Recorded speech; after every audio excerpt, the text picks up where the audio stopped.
Well, everybody wants to be a horseman until it's time to do some horseman shit. Isn't that the saying? Everybody wants to be a horse logger till it's time to do some horse logger stuff. We got some real fun stuff going on today, don't we, Nick? Yep. Time to clean barn. Well, show you our setup here. You might know this team from the woods. This is young Zodiac. Get his head out of the middle. There he goes. And Elvis, trying to teach him a little something.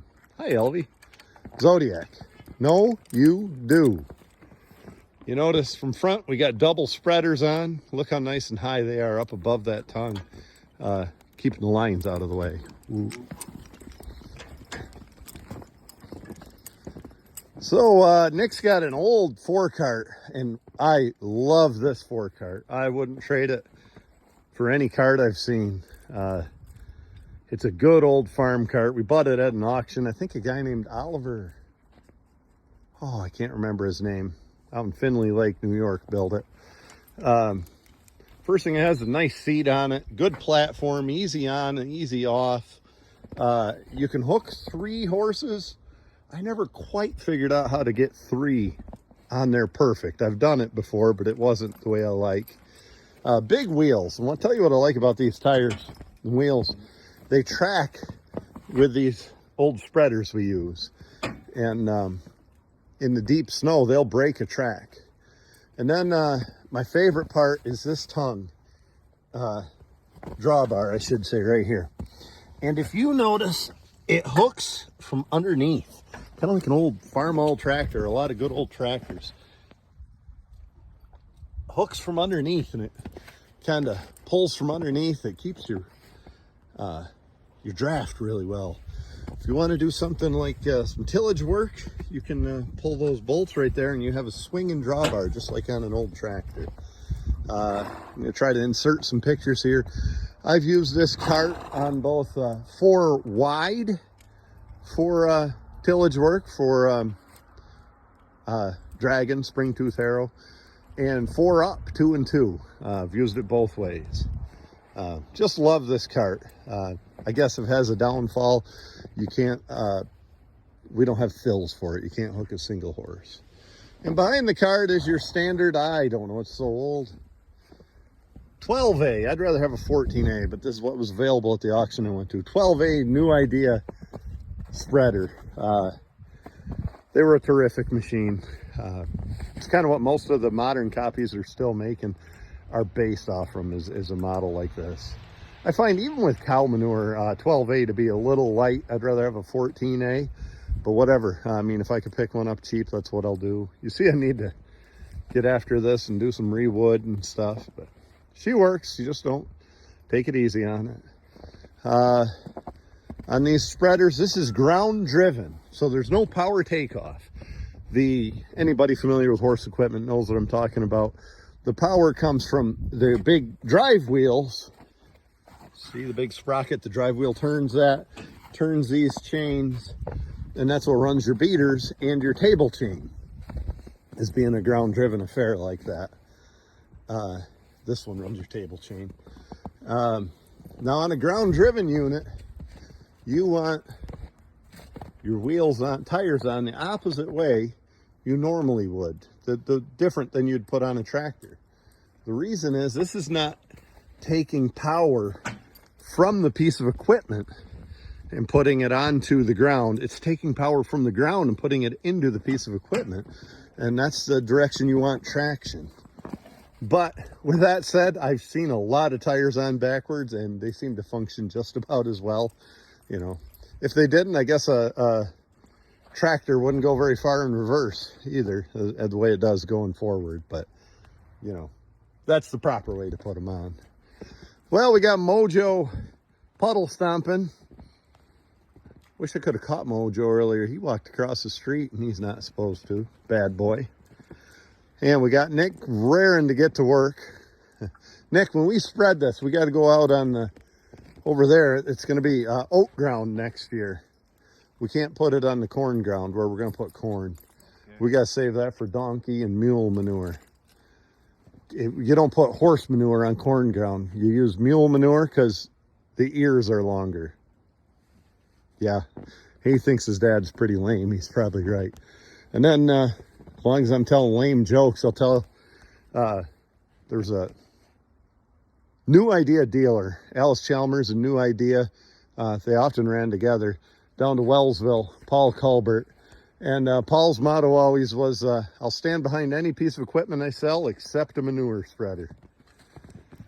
With that said, we're going to hop inside and get her loaded.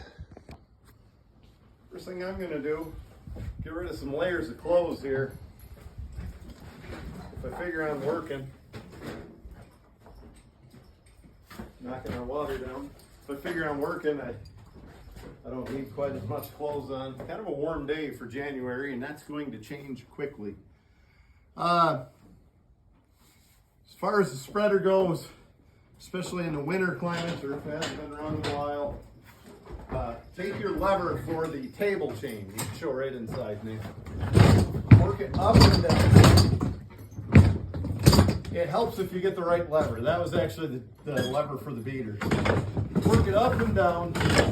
Make sure it's not frozen down, which it's not. I parked this inside at the expense of parking the vehicle outside. I guess that shows you where my priorities are. Ground-driven spreader.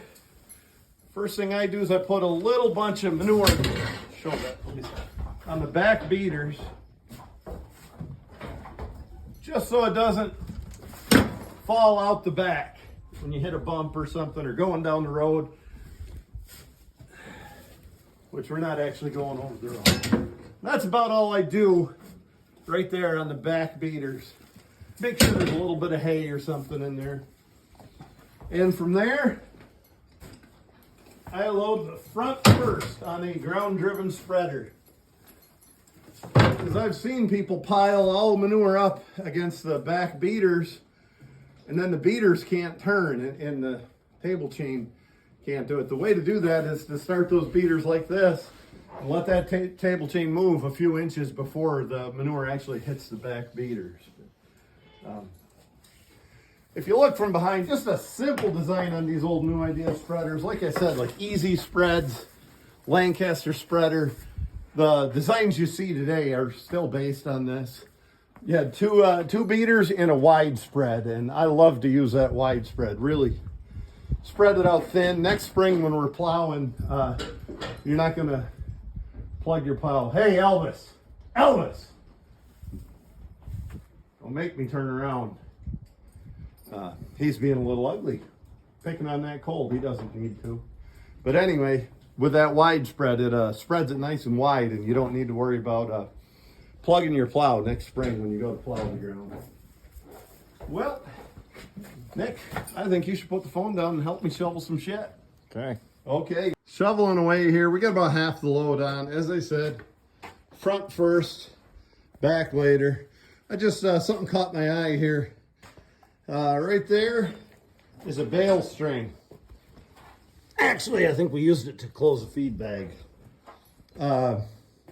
Pull that out. Even if you get your hands dirty, you got to pull that out. What happens is strings, bale twine and stuff, get wrapped on the bearings here around the beater, and you can ruin a bearing that way. So try to, clean that off once in a while and make sure you don't have a lot of bale strings.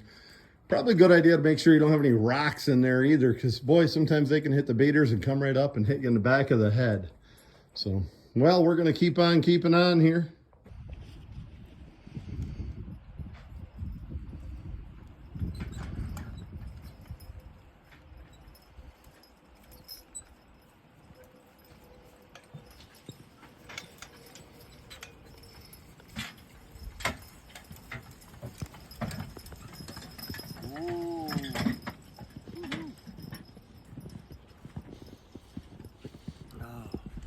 Pretty good load here. We almost got it all in one load, not quite, but we still got to get the trailer, and we're gonna get some out of the barn for our next barn down the road for our buddy, so we'll have a small load with this. Nick, I have a trivia question for you. Ooh, partner. I'm gonna say a line about shoveling horse poop from Robert Duvall to Tommy Lee Jones. And if you get it right, I'm going to double what I pay you today. Well, Woodrow, if shoveling your horse poop is how, see, I messed it up. Well, Woodrow, if shoveling horse poop is how you want to make your fortune, that's all right with me. I think I'm going to go head down to the gin mill and see if I can't scurry up a card game. Ooh. Oh, Augustus McCrae to Woodrow Call and Lonesome Dove. Ooh. Hop on with me, Nick.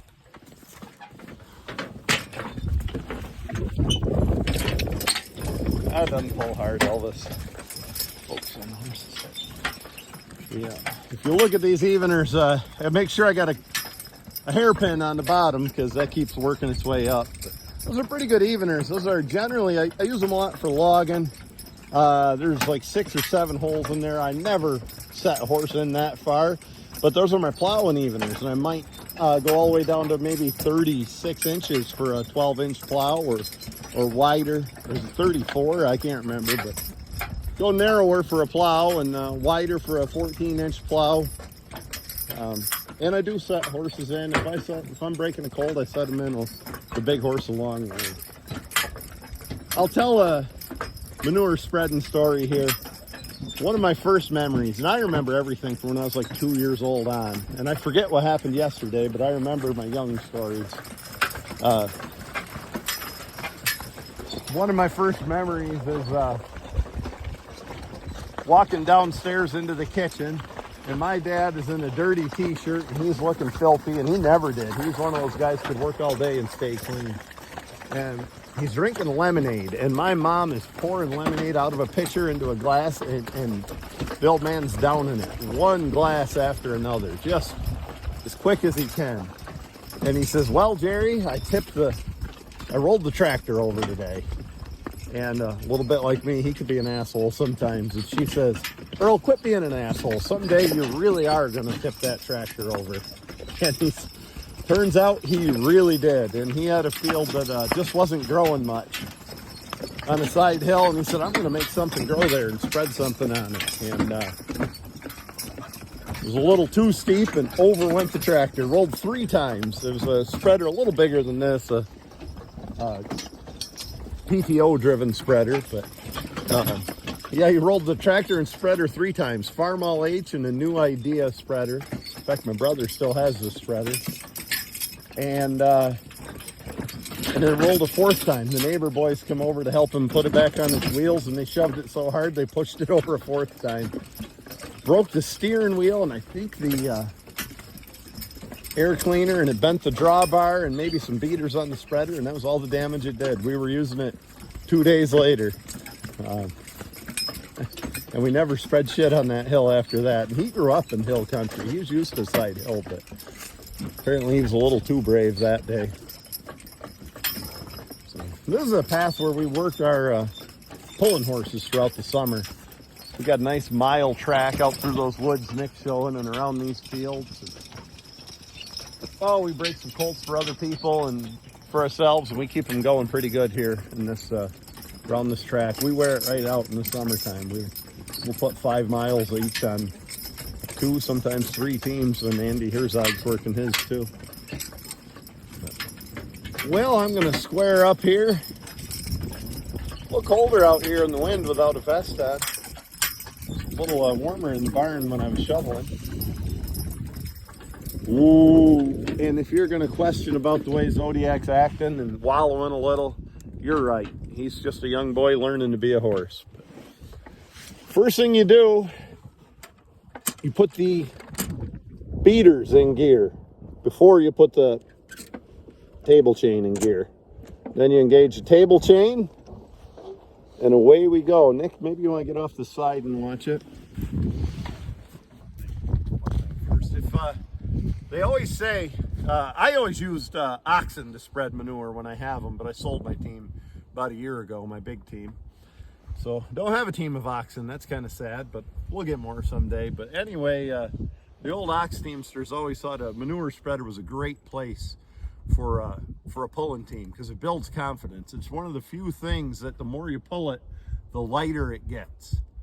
But yeah, get a view out there, and keep holding it vertical, because when we twist it, the view goes all over the place on these videos, I've noticed. Yep. But anyway, we're gonna get this off, and it's gonna pull hard. You watch the horses, they're gonna have to work at this.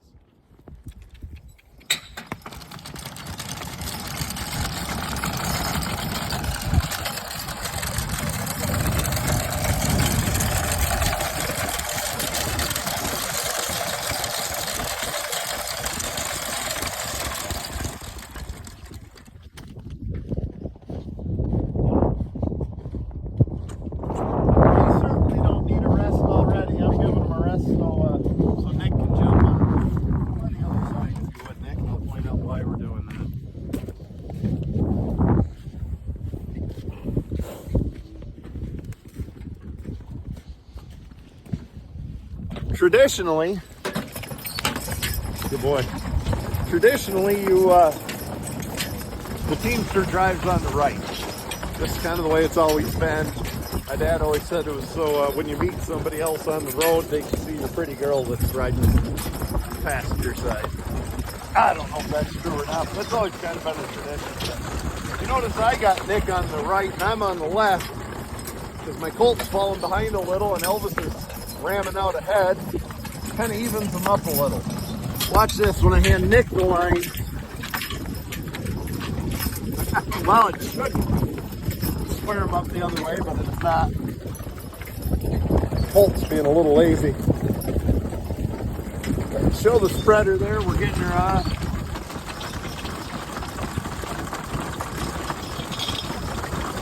Doing a pretty good job on the field, not unloading it in big clumps.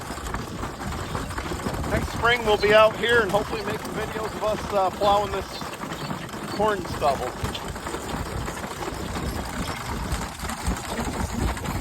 Yeah, we'll just keep it up till it's empty.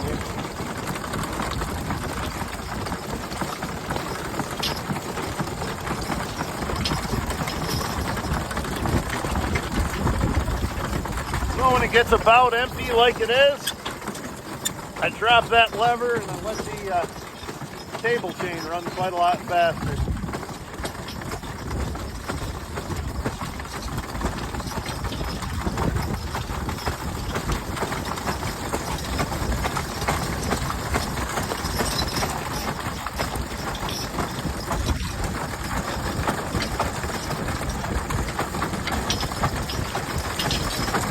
Unload.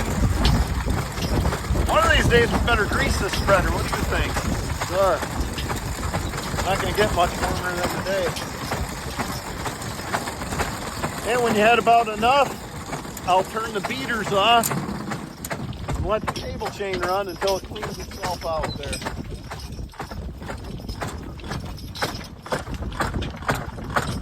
Looks like a clean job, right?